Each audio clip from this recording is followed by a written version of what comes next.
Bon alors, un mot sur ce terme alliance, hein, qui est l'alliance de toutes les planètes de la Confédération des mondes libres, non seulement de cette galaxie, mais de beaucoup plus de l'univers local et d'autres galaxies, Andromède et autres, Magellan, etc.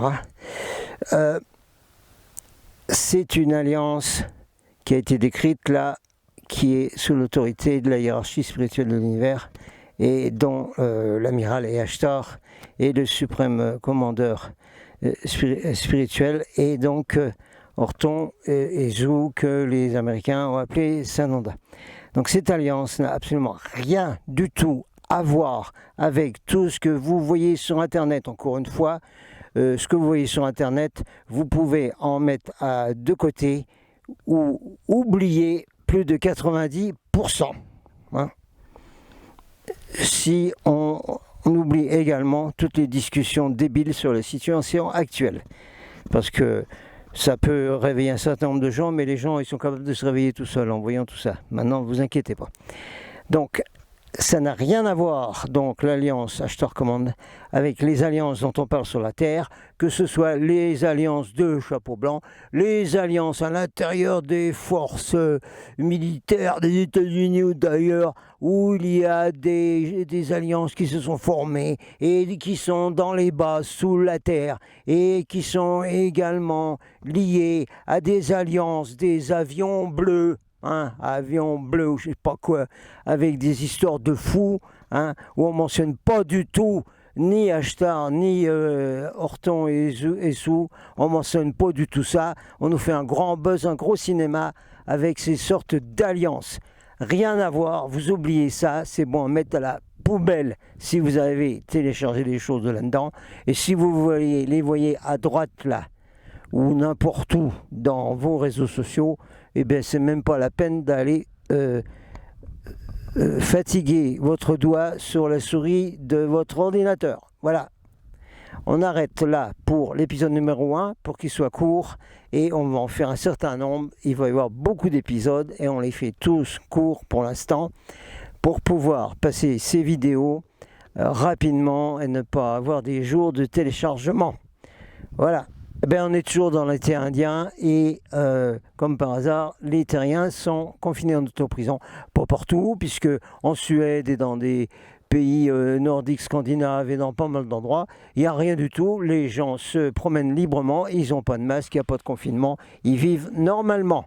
Il faut que ce soit les imbéciles d'un certain nombre de pays qui écoutent leurs dirigeants d'ici. Vous connaissez la situation, bon, eh ben, mais c'est parfait de notre côté, comme ça on est bien tranquille. Nous, il n'y a pas d'humains qui viennent avec toutes leurs fréquences de 3e dimension, 4e dimension, et leur négativité énorme dans la tête, avec la peur, tout ce qui est décrit là par l'Ashtar Command. On dit Ashtar Command, Ashtar Command. Et nous continuons donc la série, donc Ashtar Command, épisode numéro 2. Et il y aura beaucoup d'épisodes, y compris un épisode où on amènera, en plusieurs épisodes peut-être bien, on amènera donc la vérité sur ce que c'est que l'Ashtar Command tel qu'il est appelé ici sur la Terre, où il y a beaucoup de propagande contre l'Ashtar Command, fait de tous les côtés. Et également, il y a un certain nombre de faux Ashtar Command, de gens qui utilisent le mot Ashtar Command, de faux. Alors, il faudra faire un historique là-dessus. On fera un épisode spécial, ou peut-être en plusieurs parties, là-dessus. Nous continuons. Nous avons vu que la seule alliance qui existe, c'est celle qui est sous le commandement suprême de Ezou Orton, et qui est administrée par tous les conseils intergalactiques, les flottes intergalactiques, sous le commandement de Ashtar, qui est comme une sorte d'amiral des forces qui viennent de tout l'univers local. Voyez-vous, gens de la Terre, nous représentons une grande confédération de planètes qui, depuis très longtemps, ont abandonné la guerre en tant que solution aux problèmes. Parce que nous sommes extrêmement nombreux. Vous pouvez voir des descriptions qui sont différentes de la façon dont vos gens nous voient. Hein?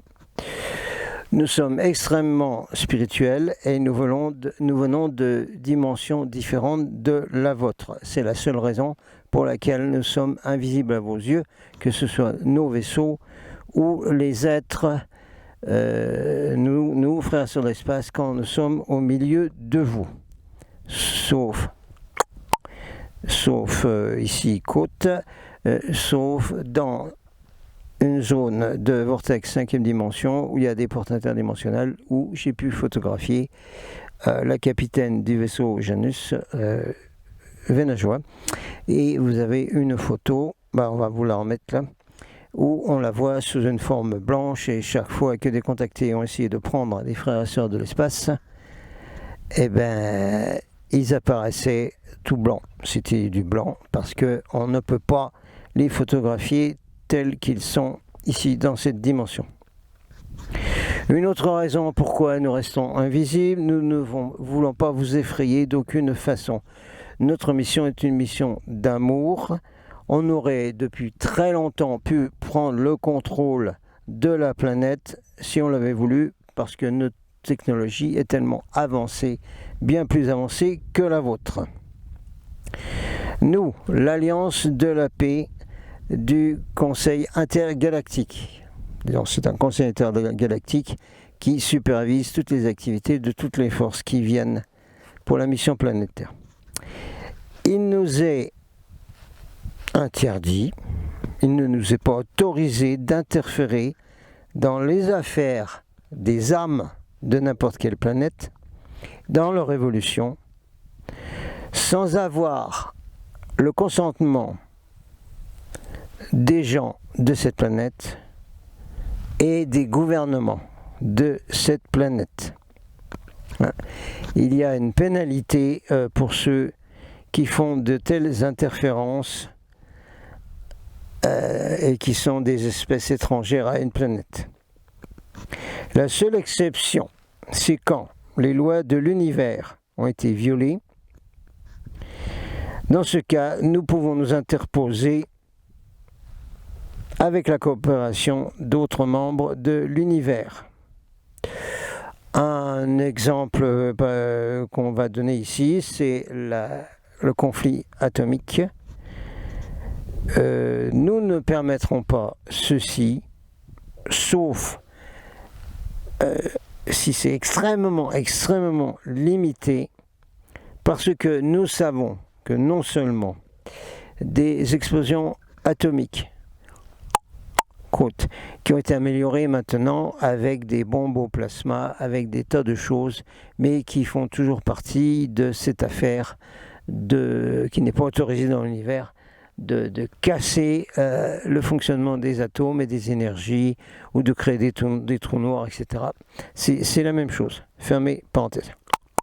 Alors, par exemple, une explosion atomique ou de plasma d'une certaine façon va non seulement tuer le corps physique, mais il va également endommager l'âme et infliger des traumatismes énormes à cette âme. Ceci va requérir une énorme quantité de réparation que nous devrons faire, nous, les êtres plus avancés. Une guerre atomique ou guerre à plasma ou soi-disant atomique propre, enfin tout ce que vous voulez, ça c'est explication capitaine. Une guerre nucléaire serait l'un des 3 cataclysmes, qui déclencherait votre évacuation de la planète Terre. Évacuation des gens que nous avons envoyés s'incarner sur cette planète. Nous avons souvent révélé ceci et nous nous sommes montrés à des individus sur la planète Terre. En fait, nous avons des milliers de représentants qui marchent au milieu de vous, qui travaillent et qui vivent au milieu de vous. Vous allez les reconnaître parce qu'ils ont une personnalité très spéciale. Ils sont très sereins, mais également très focusés sur tout ce qu'ils disent. Et ce sont des frères et sœurs de la lumière. Nous avons essayé de convaincre vos gouvernements. Oui, oh, ils nous connaissent, ils nous connaissent, ils nous connaissent. N'est-ce pas, Commission européenne? Nous avons essayé de convaincre vos gouvernements que nous venons en paix et que nous voulons vous aider à évoluer au-dessus de votre niveau actuel avec la technologie très grande que nous avons et que nous pouvons vous donner. Quoi qu'il en soit, nous avons été accueillis avec hostilité et suspicion. Et vous avez vu que la plupart de vos shows, que ce soit télévision ou cinéma, décrivent les êtres de l'espace comme des êtres hostiles qui viennent vous mettre en esclavage ou pire, et qui ont une très très grande différence d'apparence par rapport à ce que nous sommes, nous, frères et sœurs de l'espace. La vérité est que la plupart d'entre nous sommes juste simplement comme vous en apparence. Nous avons la même apparence d'êtres humains. Beaucoup d'entre nous ont évolué depuis la même source que vous. Il y a des éons et des éons. Quoi qu'il en soit, à l'inverse des peuples de la Terre, nous avons appris à vivre dans la paix et de diriger notre énergie et nos technologies dans l'univers, dans l'esprit de fraternité de l'homme avec un grand H, man avec un grand M, de l'être humain avec un grand H et un grand M dans l'univers.